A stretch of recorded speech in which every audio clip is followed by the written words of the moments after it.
here in Rangamati, Bangladesh, visiting my girlfriend.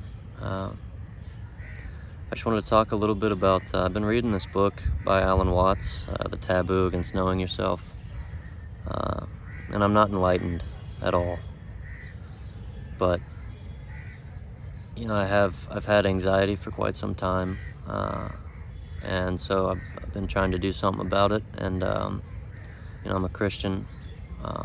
I've been praying about it, and I think Christianity, the problem with religion is we try to put God in a box, which is impossible. So there gets a lot of issues with it. So I was reading this book. I got interested in Hinduism a little bit, or Buddhism, I'm sorry, meditation, stuff like that, the pursuit of knowledge and higher truth. And it led me to Alan Watts, who is a theologist and a philosopher. He wrote a lot of books, and I'm reading one currently, The Taboo Against Knowing Yourself. And I'm just a little bit into it, and I don't know much about anything. I just wanted to share some of the stuff that I found interesting and I think would be good for people to hear.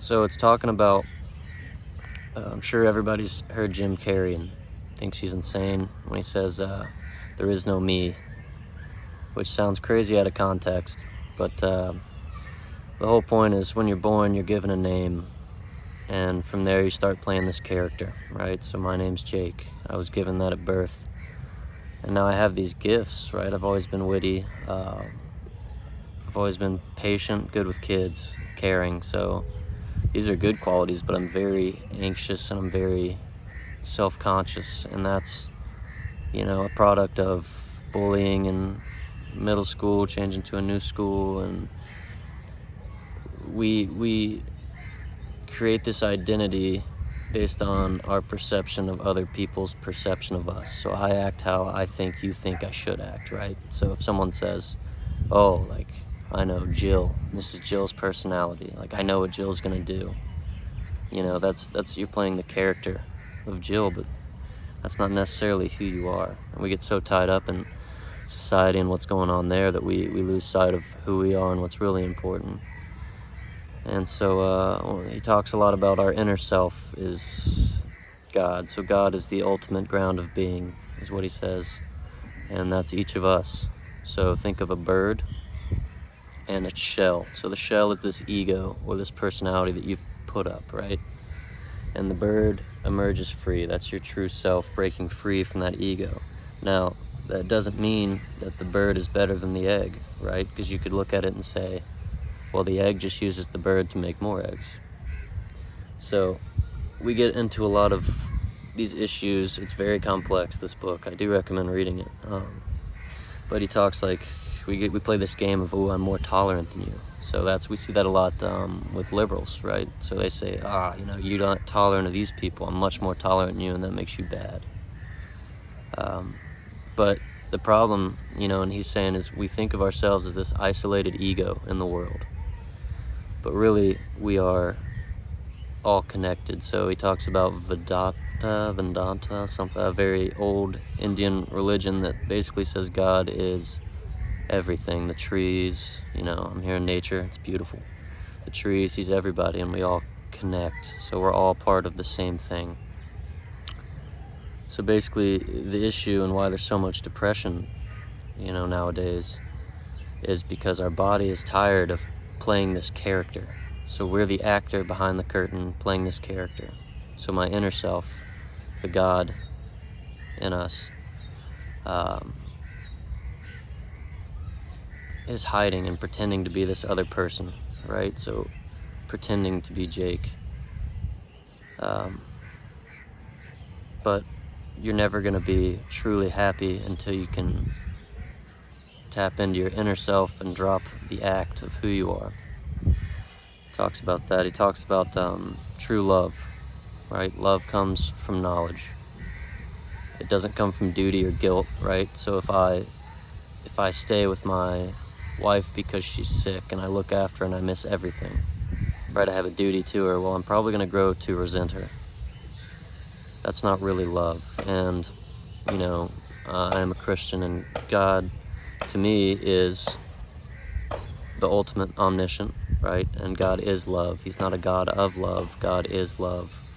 And love and knowledge go hand in hand.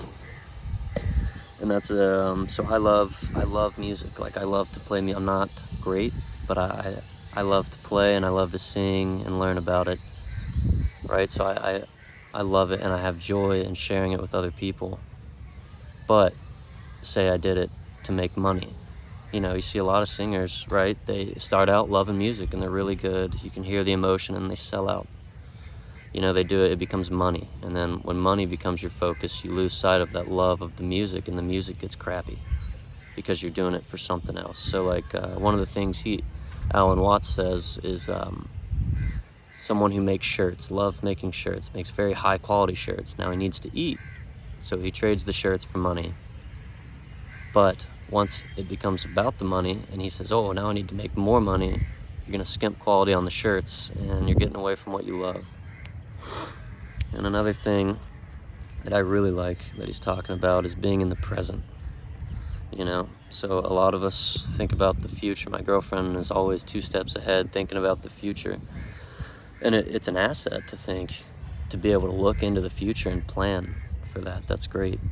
But if you're always looking, say you set a target, and then once you reach that target, you immediately think of the next thing, well, then you become a donkey with the carrot dangling in front of them. You never quite get to it, right? So you're never really fulfilled. You never take a time to sit back and enjoy the present moment, you know? So I think a lot of issues, you know, especially in America, we see a lot of depression, but it's with social media. We all care about, you know, what our friends are doing or what our friends think of us. That's the thing. Why would you care about what someone else thinks of you? Because when you die, whose thoughts are in your head? It's your own. It's your own regrets, your own memories, you know? So, like, my best friend, his name's Andrew Giddens. You'll meet him at some point. I'm sure he'll be in a video. But he said, if you're not going to think about it 5 years from now, why spend 5 minutes worrying about it? And I like that a lot. And it's true. I mean, I have all this anxiety because I'm scared to speak my mind, and I'm scared to say what I want to say, even though it's probably beneficial and, like, people would enjoy hearing it. But I'm worried, like, oh, what are they going to think if I say this? And it holds me back, and it makes me unhappy. And I'm sure, you know, everybody goes through that. And until you can drop that concern and start speaking for yourself, like, I love to make jokes, and I don't make jokes for other people, you know, or I try not to. But why do I like to make jokes? Because they're funny. Like, I just like to do it. So just, like, if you like to do something, just do it. You don't have to explain why, right? Like, why do you like to do it? One thing he says, Alan Watts talks about a ship, right? Has wake, and the wake is like your past, and you can see the trail that you've gone, you can see the past, and eventually the past fades away. You can't see where you were anymore, so you lose documented past. But the point is that the wake does not guide the ship, right? So whatever happened in your past does not determine your future, because your future starts in the present, and the present starts right now from this moment. So when someone asks you, why are you doing that? You don't have to answer why. You just say what it is, which I'm gonna dissect this more and hopefully be able to elaborate further. But I recommend reading the book, and I'm definitely trying to, you know, I don't want any drugs or anything to reduce anxiety, you know what I mean? Because then you become dependent on that, when really you can just look inwards. That's where happiness lies, right? You always hear, you know, money doesn't buy happiness, and it'll buy a temporary distraction. But if you want to truly be happy, that lies within you, you know. And I'm reading this book, and he talks a lot about the God inside you. And to me, I think that's the Holy Spirit, right? God's in each of us, whether you want him to be or not, in my belief. He says, before you can acknowledge that it's in you, you have to acknowledge it's in everything around you. And today I was meeting my girlfriend's grandmother, who's very old. She doesn't speak any English, but she was saying something. I think she was reminiscing on the past with her, my girlfriend and her brother and her mom. And I wasn't looking around, but I was watching her. and I could feel the emotion. I started to tear up and well up. I knew what she was saying without hearing the words. And when I looked around, everyone was tearing up and they had the same look on their face I did. And it's just amazing. We're all on the same vibration. We can all connect. You know, we don't necessarily need the language to connect, because it's hard to perceive what, honestly, we're limited by language, right?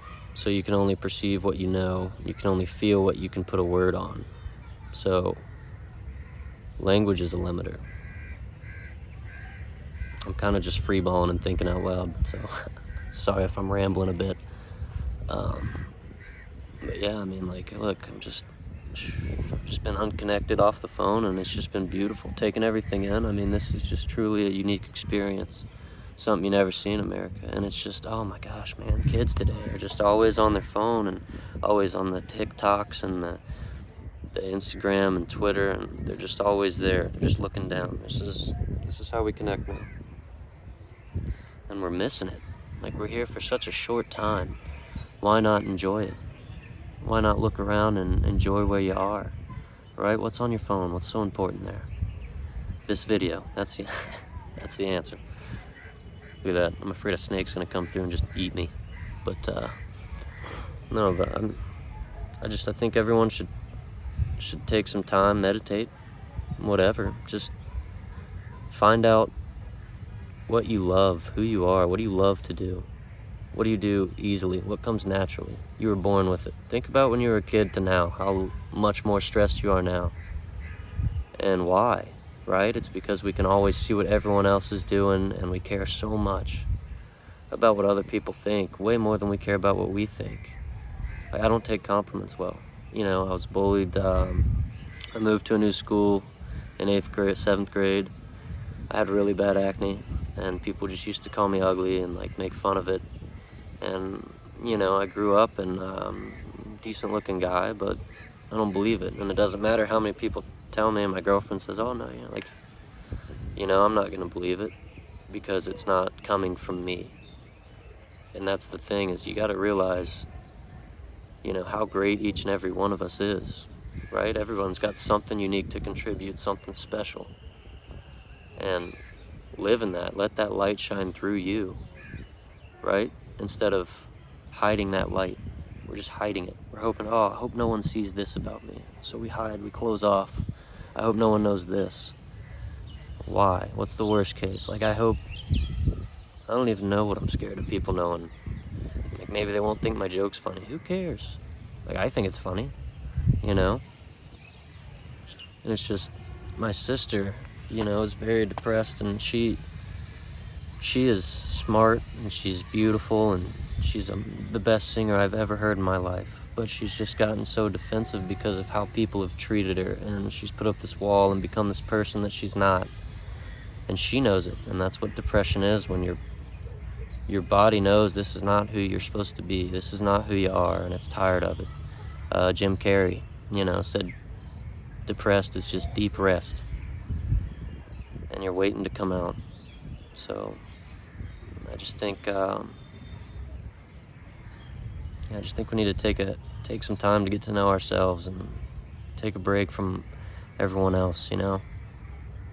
Do what you love to do. Yeah. I'll come back with more videos, hopefully more coherent. And